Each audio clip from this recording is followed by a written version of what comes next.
السلام عليكم ورحمة الله وبركاته. أهلا وسهلا بكم متابعينا المشاهدين أعزائي المشاهدين. أهلا وسهلا بكم في حلقة جديدة بمسابقة مصر وتاريخها في بطولة كأس الأمم الأفريقية. زي ما قلنا عندنا 30 سؤال، وكل سؤال تجاوب عليه صح هتخش فرصة انك تكسب ريسيفر. هنقدم 30 ريسيفر فول اتش دي، بس لازم تشتركوا في القناة وتتابعونا، تعملوا سبسكرايب وفولو عشان قناتنا متعددة وجميلة وفيها حاجات حلوة كتير.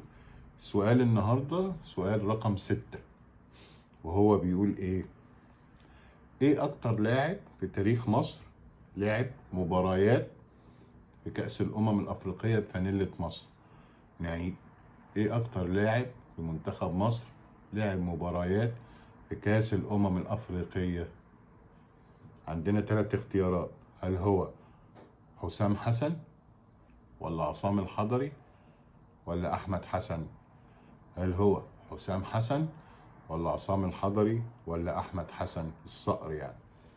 أظن السؤال سهل وبسيط، يلا جاوبوا وحطوا أجوبتكم في الكومنتات واشتركوا في القناة عشان تفوزوا معنا بريسيفر فول اتش دي. شكرا لحسن المتابعة، وكل سنة وانتم طيبين، وإلى حلقة قادمة إن شاء الله. سلام عليكم.